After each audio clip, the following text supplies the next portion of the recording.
Thank you so much. It's good to be here in Bilbao, isn't it, with so much interesting discussion happening and ideas. And I'm often thinking about, well, the world is so complex and it's wonderful having different ways of looking at things and analysing, comparing, really looking deeper, finding other possibilities. But when we hear the news every day, it can be so frightening too. The complexity is really, really challenging. And what does it mean? And every day we see and hear new things, and we also hear wonderful things too. There have been so many advances in medicine, so many advances in so many things. But I know many of us are educators, but the same things apply right across the board. But we never know really what are our friends and our students and our colleagues hearing too? How are they interpreting the world around them? What do they see? And we want to prepare our students, our children, at the best ways we can to build their lives in the world that they're going to grow up in, where they're going to go out in afterwards as adults. But how can we when there's so much unknown? What can we do? Gee, I wish there was an easy answer that we could say, let's do this, it'll all be great. But life isn't like that. We know that we can have the best intentions, the best plans, and sometimes things go astray.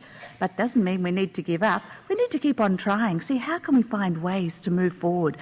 There are lots of good things in the world, but how can we make them even better? How do we prepare students at school when they may go into jobs that don't even exist yet? Things are changing very rapidly. I know even with my computer I've had challenges and I couldn't even do some of the things I want to do because technology changes much faster than my ability to, as an ability or my skills to adapt to it. But I know that I can. I remember once when I got my daughters to send my emails, I didn't know how to do it. Then I'd tell them, then they'd get me to write it in Word and then they'd send it. Then I could learn to send it myself. And then what about an attachment? That was another hard thing, but I learned. And we can learn so many things as long as we persist, as long as we're determined. So what about the world today? If we think about here now, what's the world like for our young people?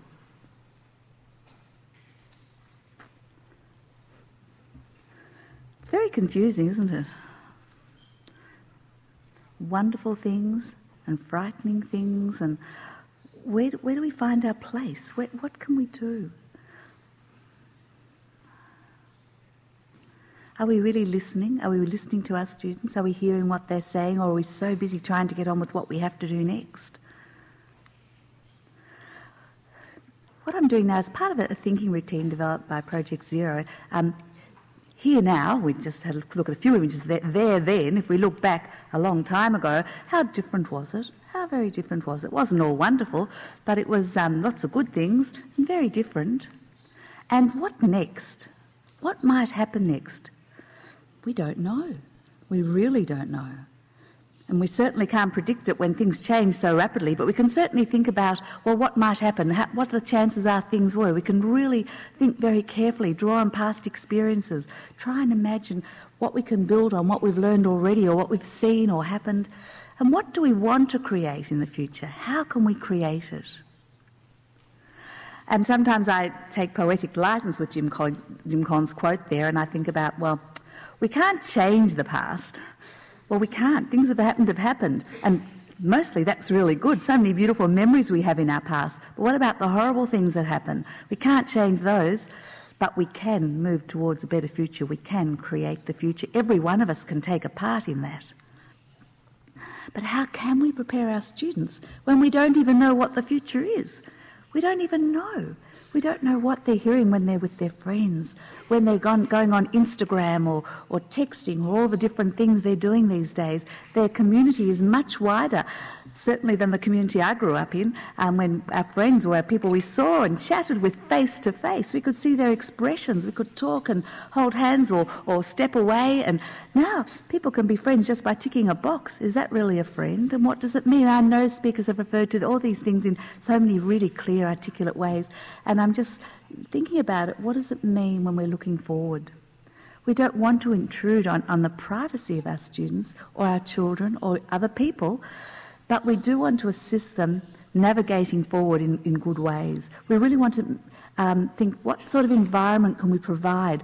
And I'm often going to refer to the cultural forces that Ron Richard mentioned yesterday, and in work I've been doing with Project Zero also, the cultural forces. And for all of us, we're aware of cultural forces, but do we use them to maximise what we want and how things can go? And if we're thinking about environment, certainly we think about an environment in this building. What a beautiful, beautiful building. And we've got air conditioning even if it's 40 degrees outside. We've got audio visual that works. We've got so many wonderful things. The environment supports our learning. What sort of environment can we create to support the learning of our students? Well, certainly, if they're afraid, and fear can take so many forms. It can be something that happened in the playground, something they saw on the news but didn't understand. And there are so many things. I remember a 3-year-old telling me he'd been watching the news and it was all about gorillas, but his understanding of gorillas was gorillas in the zoo. What they were talking about in the news wasn't that sort of gorilla when they were talking about guerrilla warfare and horrible things. We can have a shared language, but does it mean a shared understanding? How can we really understand what our students are thinking? And to do that, so much we have to build an environment of trust. That for those who are educators, in our role of educators, do we listen without judging what our students are saying? Do we make them feel safe that it's okay to say something that's very different to what other people are saying? How are we building that sort of environment? It's such an important one if we want to be able to move forward, if our students can feel safe and say what's worrying them without being told, don't be silly, how can you think that? You're safe here, we do this, we do that. Well, sure, we can reassure them what we do, but we also need to respect what they're thinking, and that the environment they go out into after school, outside their house, doesn't have the same sort of protective mechanisms. It's not the same sort of environment. What can we do? We also respect their privacy. We don't want to pry in too much when it's uncomfortable, but let them know that, yeah, there are some really difficult things there, and I understand sometimes our thoughts are very different to others and what we see is very different to others. And we can also model too. Another cultural force is modelling. What do we model? Do we model that sometimes we're afraid too, that we're worried about things? And what are we doing to try and get over that? We can't solve all the problems, but we can do everything to be safe about it. And I remember another child saying to me when his mother was pregnant, and he must have seen or heard something about different ways that people get hurt, and he said, but how do I know my mum's going to be okay? How do I know she won't die having this baby? And who knows what he'd heard before? We never know what children have heard, or students of all ages, people our friends have heard before, but something had made him afraid. And I thought, well, I can't guarantee that everything's going to go all right, because nobody can. But this little boy used to come and talk to me at school, and I'd say things to him like, do you know, your mum had you. You were a baby once growing inside your mum, and you were born very safely, and your mum is healthy. And you know what, does your mum go to the doctor quite often about this new baby? And he said, yes, she has appointments. And I said, well, she's doing everything she can to look after herself and this new baby that's going to be your brother and sister, and she goes to a doctor who knows about all these things and helps her.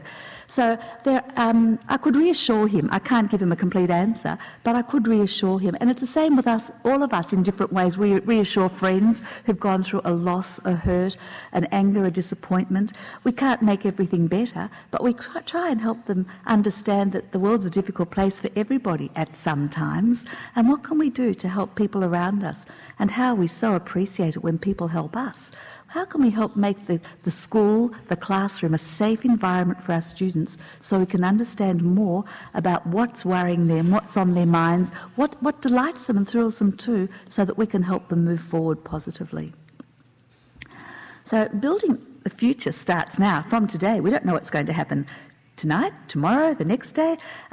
Maybe there are some really exciting things happening in our lives that we know about. Maybe who knows, we might go out and have, well, most of us haven't driven here, but if we were driven here, we might go out and find a parking ticket or a flat tyre or all sorts of things. We never know what's going to happen.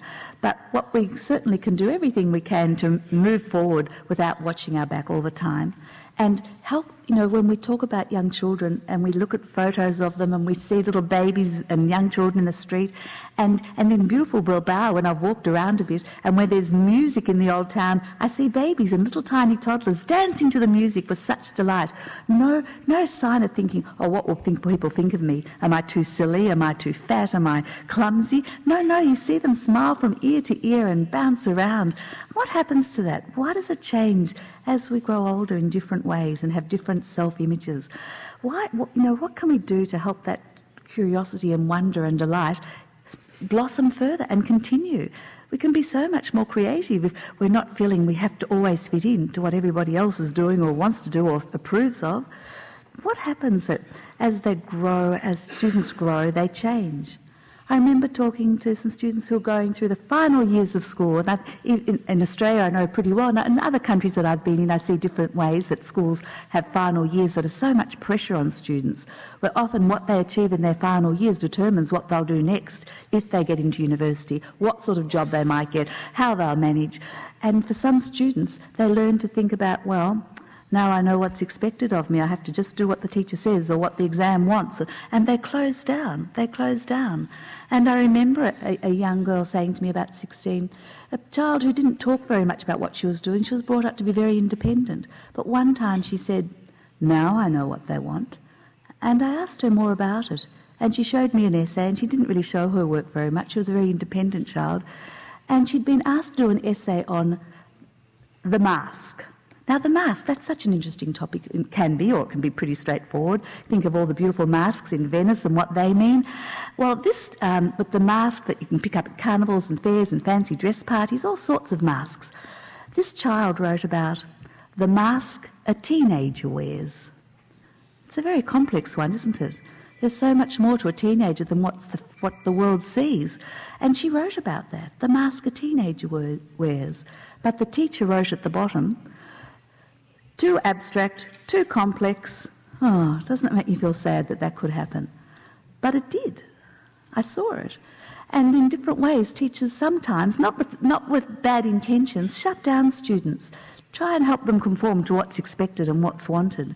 And this child was very disappointed, but she learnt what she thought was a lesson out of it. Now I know what they want. I was so disappointed to hear that. Here's a creative child closing down. And I've made up stories. I often make up stories, and some of them are absolute nonsense, but I often try and think about what's happening here. And I said to her, going through school can be like a funnel that you use in the kitchen. It starts wide open when you pour things in, wide open. And isn't that what it's like when children are very little and dancing in the piazza and the plaza? When they're very little, they're so open and full of wonder. But as they go through life and school, the funnel gets narrower. And when they get to the final years of school, in some places, when those final years are the judgment for what happens next, sometimes it happens earlier, sometimes it doesn't happen, sometimes the boundaries close in on you so tight you don't have much freedom anymore. And I said to the child, it's like you're going through this funnel, and those last years of school, it's really tight, but you're still there and you get through it. But once you get through the opening, there's a wide world out there. And you can be who you want to be and use your ideas. And it's important that people share ideas and have different ideas. And I would make up different stories like that. And I'm not saying they're the answer, but just some way of trying to reassure people that they can follow things that are important to them. Be conscious that always in life there are different hurdles, different boundaries, and some of them are for your very own safety and for very good reasons. But don't compromise everything you believe in. Find out more about why things are as they are. And this connects very much with what Bob was just saying about how often our thinking draws on what's happened in the past. And this was a very young child drawing about thinking. We use old ideas to get new ones. Hey, it's from really a 6-year-old, 7-year-old, something like that. I think a grade 2 student. And certainly thinking does give us ideas, and often it comes from what we've done before, and that worked really well, but maybe it wasn't so good and we'll try something different, or it's a different situation. And great that young children are already thinking about using what they've learned, but thinking about more. And it comes back to a quote from Eulalia Bosch, I think that was on a slide before, that we really need to listen. Sometimes we talk more than listening. So what strategies can we use with some of these things? And I'll go through a few of these and we'll just see how we go for time and everything, but just some different things that I've picked up from many of the wonderful people who are here presenting at ICOT, and also from my work that I've done, a lot of it with Project Zero at Harvard Graduate School of Education, and also with other wonderful people too. So this actually comes from some work with a school in Australia that was looking at building learning power, some of Guy Claxton's work, and thinking about what in the world is real and what is real, what's true. Why do people lie? Sometimes we lie because we think it's a nice thing to do. We're making someone happy. We're doing something positive or good. Or we're lying because we're so embarrassed to admit, do I tell you why I was late here, that I got a bit lost in the building? I'm embarrassed to admit that. And I got talking to people and I wanted to be here early, but I wanted to hear Bob. So I could say, oh, I lied because I really wanted to be here early, but we all have different reasons for saying what we do, but sometimes they're very hurtful. And sometimes what we see and take as true in the media, is that true? If it's from a television channel that we trust, a newspaper that has a good reputation, a journalist that we know, a politician that has, in the past has been true to his word, does that mean we believe them from now on? Past experience has told us we can, but does that always apply? Well, the world is yours. It's ours, what we do from here on. That can help shape it for the future. But are we always being told the truth? Well, certainly, if we think about media, well, there's mass media, a whole lot, and what I've got here is actually already changed. Mass media has changed so much more with all the different social mechanisms and so many things. And who owns these big networks that really control so much of it? Who owns them, and is their agenda to provide the very best, most accurate, up-to-date, honest information to us all? Or are there other questions here? And how do we know? If it's an area that we're not familiar with, how can we know what's real, what's true? And what about the people who are delivering the news? We all perceive things in different ways. We can perceive a person with a bald head as someone who's being super cool, famous. Sometimes it's very fashionably bald. Or can we perceive it as someone who maybe has gone through chemotherapy and is really ill? If we've never met the person before, how can we know? But we make our perceptions. How are journalists perceiving the news? What do they do to check up their sources of information, to find the truth, to find what's real? And is the news manipulated? Is the information we receive manipulated in different ways? What's happened? How do we know? Well, images can communicate truths or otherwise in all sorts of ways. Some of them are fun, but some of them are not so fun. These are just things to look at, puzzle over a little bit, and think, what else could it mean, and how else could we show this in these different ways?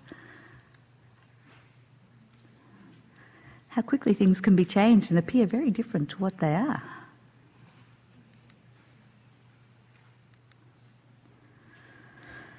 What is truth?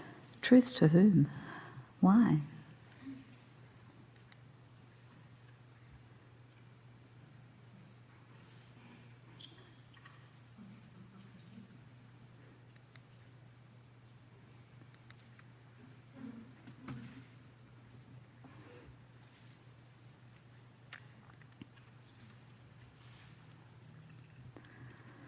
This is very much the sort of image we see in newspapers a lot now, when people are moving from one country to another for all sorts of reasons. But how many different ways is this story being told? Do we hear it from the people inside the boat? Or to the people from the country they've left, or the country they're trying to get to? For other people in boats on the water?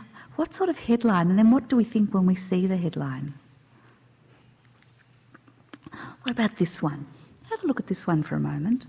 And if you're near someone, maybe talk to them for a moment about what sort of headline you might give to an image like this. We see so many different versions of this sort of image in newspapers or on the news. Just for a minute, have a think about it, or talk to the person near you and think, what might it be, a headline here?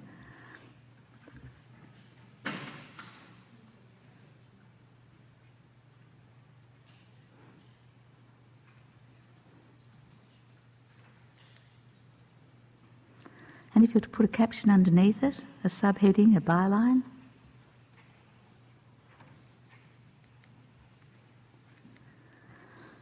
Okay.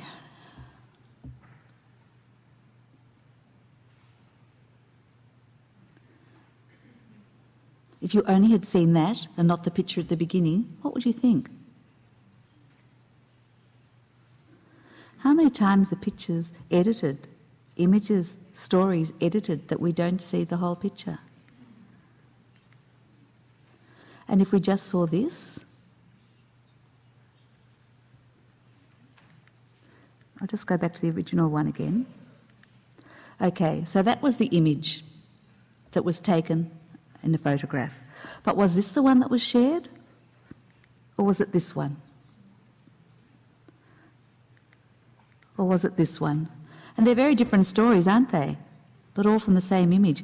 And Bob was talking about parts and wholes. How often do we hear the whole, or are we only hearing a few of the parts? They can make a very different sum of the parts, can't they, depending on what we see? Again, the same image, but used in different ways. What might they mean?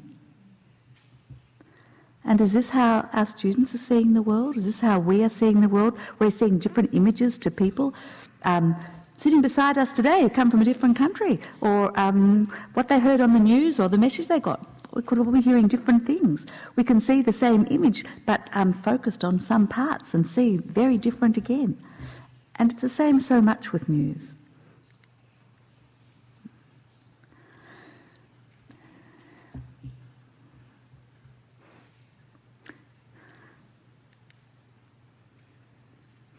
Is this what happens? I know as a student it could easily happen to my work, and even now when I'm working on a computer on something, I'll highlight things, I'll delete things, I'll move things around. But if I've got control over things that I've been thinking about, that's one thing. But if I'm passing it on to someone else and then they do this, are they going to highlight or delete the same things I would have? Or how are they going to interpret it? How is it going to be? So one of the things that I think is something that's really can really help understand the world in different ways is understanding the other. Some people that are doing things we would never do in our lives, why are they doing it? Can we try and understand them? Some things seem completely incomprehensible no matter what I try and imagine. That doesn't mean it's not, but what about all the others in between? That there are reasons behind the way why we do things. We all know that we do things that sometimes we wish we hadn't, or we wish we would have done differently, or if we'd only have known more, we would have done differently. We just don't know. But if we can understand the other more clearly, well, wouldn't that help things? If we didn't judge first but got to know why, wouldn't that be better? Again, very young children, they mix with all the children around them who are around similar height and play similar games. They don't say, oh, they don't worry about if your colour's different. They might think it's fun to compare, but they don't judge a person by their colour or their shape of their eyes or the clothes they wear. They see children as children. Can we as adults see people as other people? They are different to us, but difference isn't always bad or wrong. Difference can be great. Have people who have new ideas that help us all, great. Just because we didn't have those ideas doesn't make us less or not okay. But it means if we're listening, we're open to new ideas. So understanding the other is a really important one. And the first part is interactions and relationships. What do we do when we come across some situation that we're not sure of? Do we try and cross the bridge, pull down barriers and start to get, of course in a safe way, not in a threatening way in any way, but can we try and find out ways of communicating better with other people that we might have just stepped away from before? And if we're trying to understand the other, first of all we have to know ourselves. What things make us nervous? What things make us happy? What things reassure us? What it is about us that we understand and value. If we understand ourselves and what's important, perhaps it helps us think about, well, what's important to someone else. If we can build better understanding of the other, it can make a difference. Very young children can really talk about what's really going on here if they're trying to just try and understand things. What do you see and notice when you look carefully at people around you? If we want to capture the heart and form conclusions, and this is in a colour symbol image routine, one little girl I chose yellow because my family is a start and because we are bright people. We also shine like a really nice family and the sun is in our heads. So, you just think about different ways of interpreting things. And the ways people look at from different viewpoints. Can we look at from another angle on this? How can we find out more about things by doing that, getting under the skin? But identity is such a complex one. Who are you? Maybe turn to someone and introduce yourself to someone who doesn't know you. Who are you, so that they get to know a bit who you are. I know it's hard because we're spaced out quite a lot, but if you can find someone, and if you're by yourself and don't want to move or turn heads, think to yourself, if I met someone for the first time here at this conference, how might I introduce myself?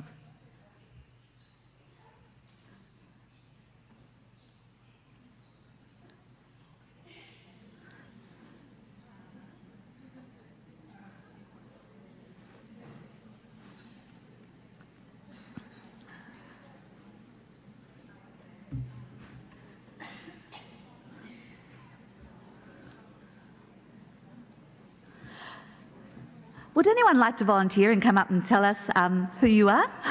Different ways of identifying yourself? Yeah. Who would like to do that? Don't be shy. Want to? Yeah. Okay. No one wants to at the moment, but have a think about it, and when you meet someone at lunchtime, think about how you might introduce yourself. Well, if I introduce myself, it probably depends where I am too. When I first met my future parents-in-law, how do I don't introduce myself? When I go into a new setting, how do I introduce myself? How does a new student coming into school introduce himself to classmates? Does he or she have a look around first and think, will I fit in here? What's cool here? What sort of ways do we even think about it? Or if we make it more complex, we might say, well, I'm a mother, I'm a daughter, I love reading, I love food too, I'm crazy about chocolate, who knows what we might say. But will we say some of the other things that, maybe we wouldn't share so quickly? I don't like to share, but there's some of the sadder things in my life, the very sad things that I'm a widow, that I had a horrible accident years ago that meant a big part of my brain was removed. There's a lot of things that are horrible that I don't like to talk about. And hey, don't want those to go out of this room, hey? I'm just saying I prefer to just try and think, okay, I'm doing fine. And just share things about schools that I've taught in and the students that I've learned from, because as well as facilitating their learning, I've learned so much from the children that I've worked with and the ideas they have and the things they come and talk to you about and the theories they have and the ways they prove them. There are so many different things in life. I learn from my own children as well. And okay, but who are we? And what about the students in our class? That's what I really want to come down to. Who are they?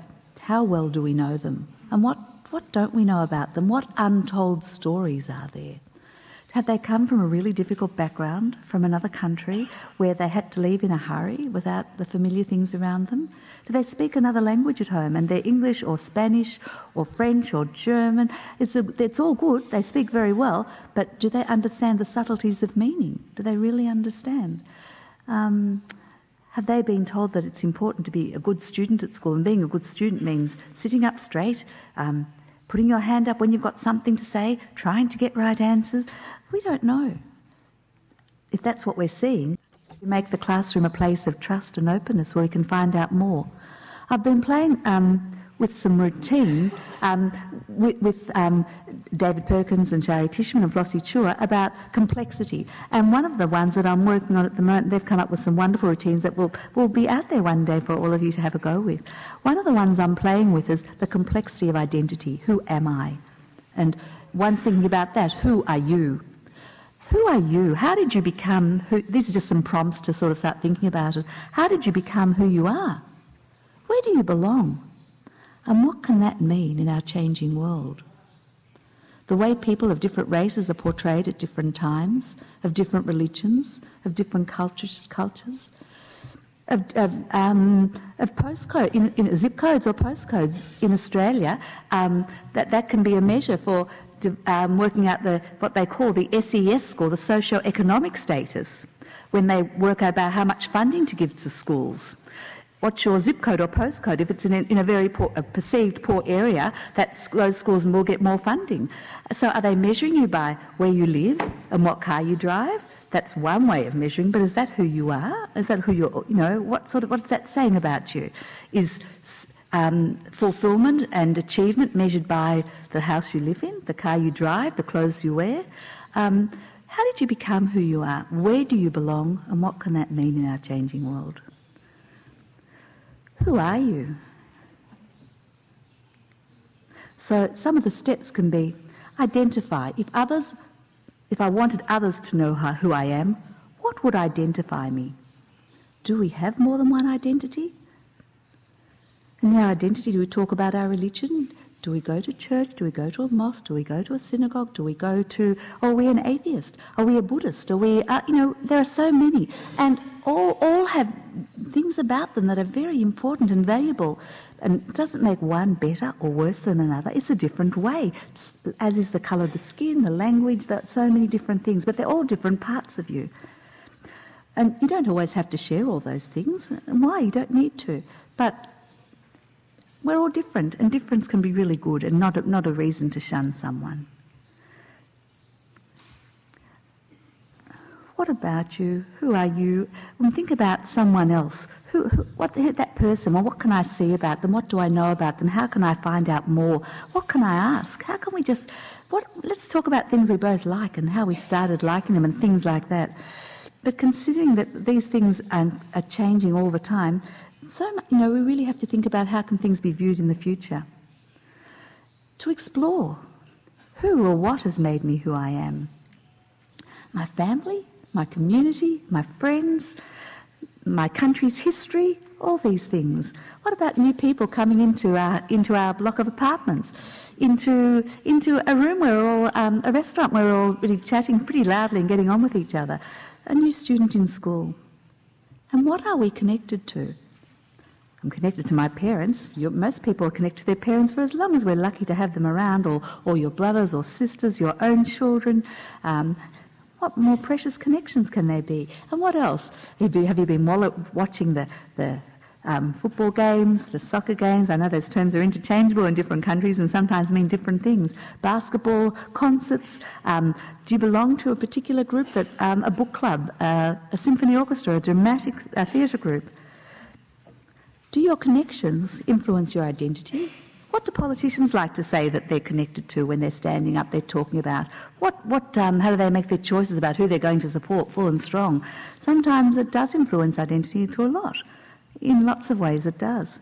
For teenagers, who's wearing what? What's the hairstyle? What's this? All sorts of different things influence identity. Sometimes it's the marks they receive in their tests, in their exams. I won't go through all of these things, but all different things, and then coming at the last two, belonging. Where do you think you belong? Do you think having a sense of belonging is very important? It certainly makes a difference to the way people behave in situations, to what they let know of themselves and who they are. Am I going the wrong way? Oh, no, sorry. If we also think about the changing world, we're so interconnected.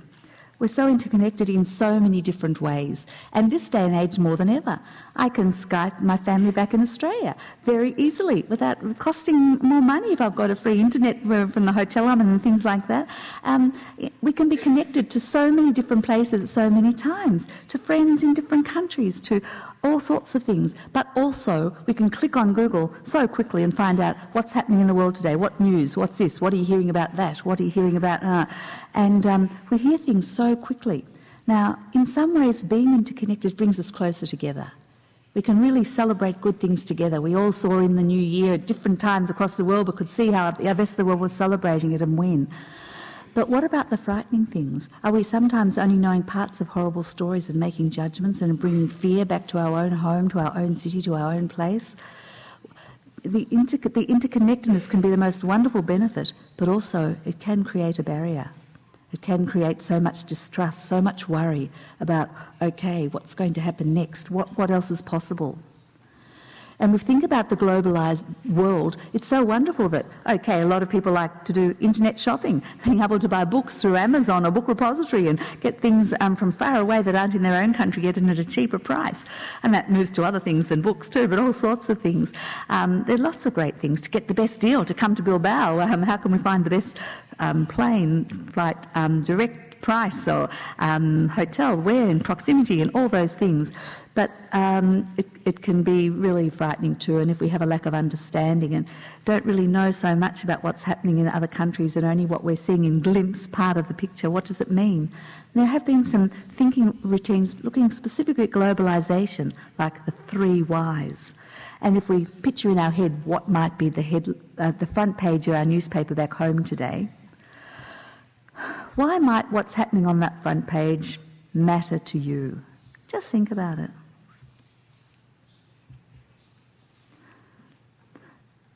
Why might it matter to people around me? My family, my friends, my school, my organisation, my city, my nation. Might it matter to the world?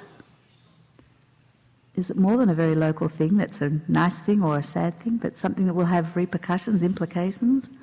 Why might it matter to the world? So you can very easily introduce a routine like this with something from today's newspaper or something in the news or something happening in your school, something happening in your community, something you heard about or saw about, a sentence, a quote, a question. But it really helps to look further and think, yeah, we're all part of a big world. We may have a small part, but hey, really small in what sense? One person can change the world, and we've seen that in so many ways, incredible breakthroughs in medicine, in science, and also in world wars and traumas and things. Everyone matters, and everyone can make a difference. Another global thinking routine, a point of view. If we look at a situation, and it might be a picture of children playing somewhere far away. They might be surrounded by green trees and parks and lovely things, or it might be lots of cranes and building going around them, or maybe maybe in a desert and there's very little around them, or who knows what. But who's involved in the situation? Identify various actors, people who are taking part in it or could be involved in creating what's happening here. How does he, she, they think or feel? Describe their thoughts, feelings and behaviours. Why might he or she think this way? I know I'm doing it super fast, and it would be so much better if I could put up something or ask you to come and suggest something that you pose as something to look at it from different points of view. But I'm conscious that there's not a lot of time, and I want you to have a good coffee break. Why might this person think the way he does? Why does she? What's happened that really has drawn her to lead her thoughts flow in this direction? But then what else might I need to find out? I can have my own interpretation, but what else do I need to know to really find out more about what's going on here?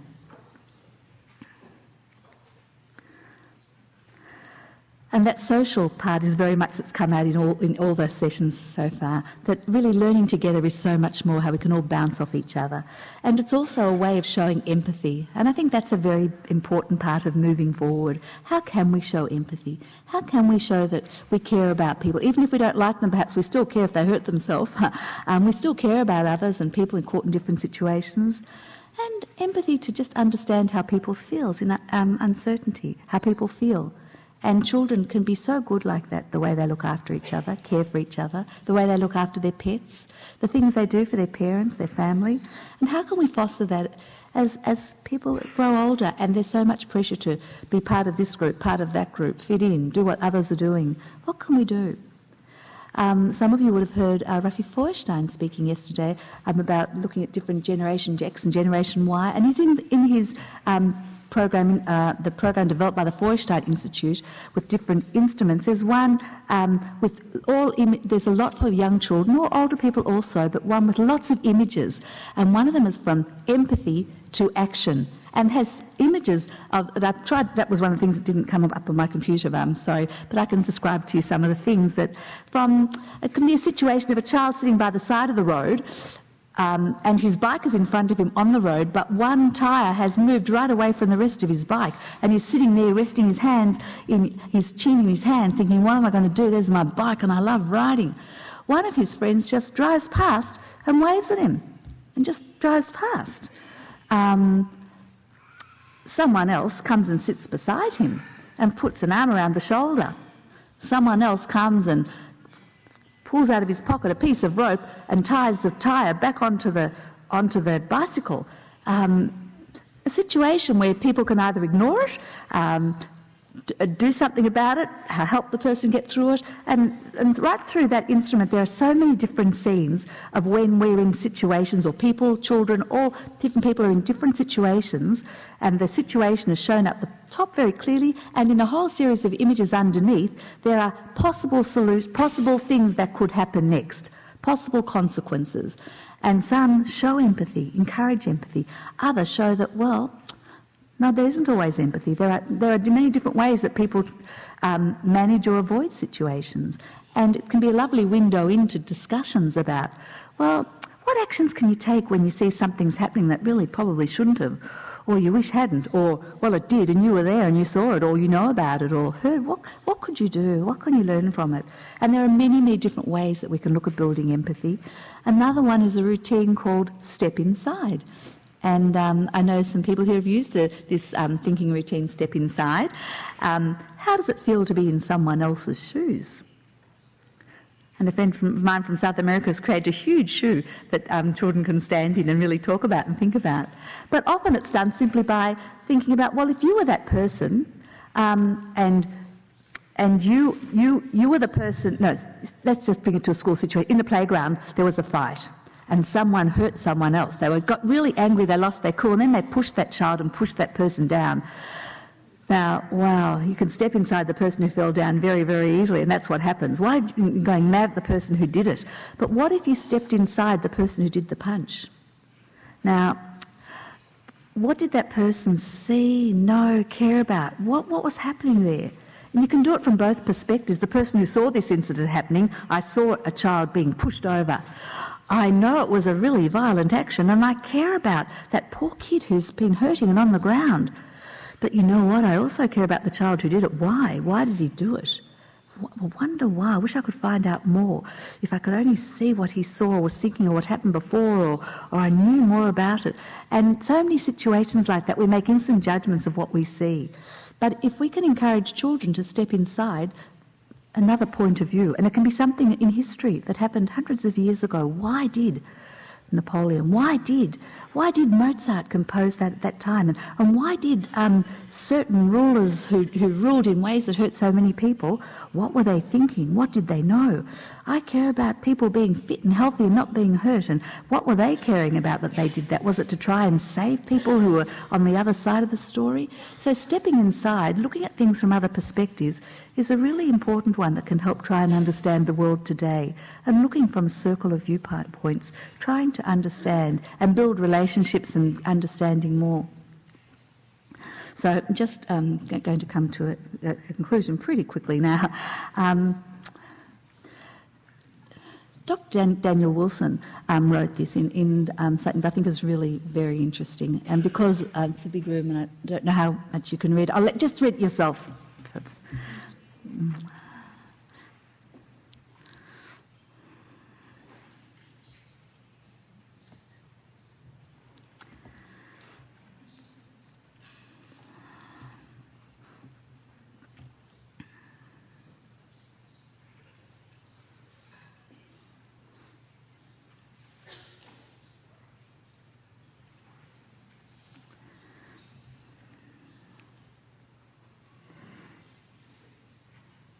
Okay.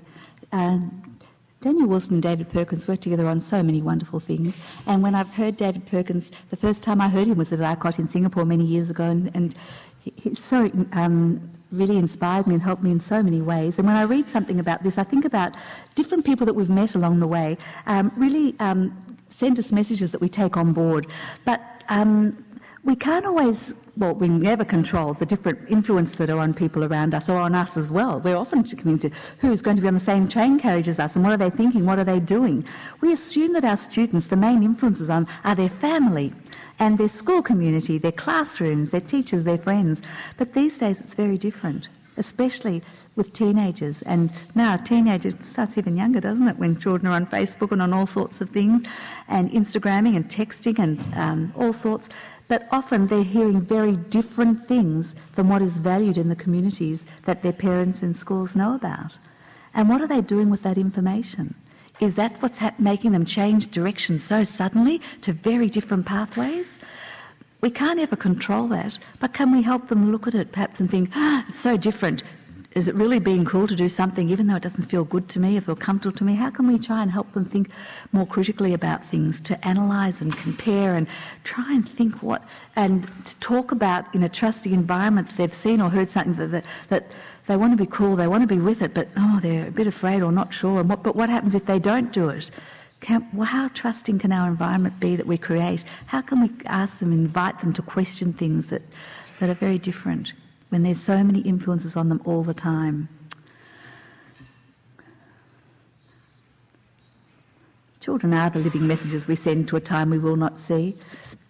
We won't be around when hopefully we all have great-grandchildren or our brothers or sisters or other people close to us will. But what will they be saying? What will they be doing? How will they be functioning in the world around them? What messages are we trying to pass on to them in our classrooms, around the dinner table, at picnics, at excursions? What messages are we hoping, not just that we're sending, but that they're receiving? Sometimes it can be different if there isn't time to process those things. How is it being interpreted? And that also came across in the mediation process that Rory Feuerstein spoke about yesterday, that we see information, we act. But what about if we mediate that? If someone will explain, did you look carefully at that? Did you take notice of that? What did you think about it after? And they say, yeah, okay, but maybe you can also, sometimes we need to mediate. I know if it's something to do with physics or science, in a gallery in the science works, I need someone to mediate my learning because I don't have a very good science knowledge. But if someone just scaffolds my learning a little bit, just mediates me with a few words, that can make a really big difference to what I see. And then they say, and what did you think now? And they may add another word or two. That sort of mediation can help me have full understanding. So don't be shy to help that they are the messages that are going into the future, and how can we mediate them that they are taking messages that we really want them to have? What messages are you helping send to the future? And we'll stop there, and I want you to all have a really good break. Take a breath. Thank you very much.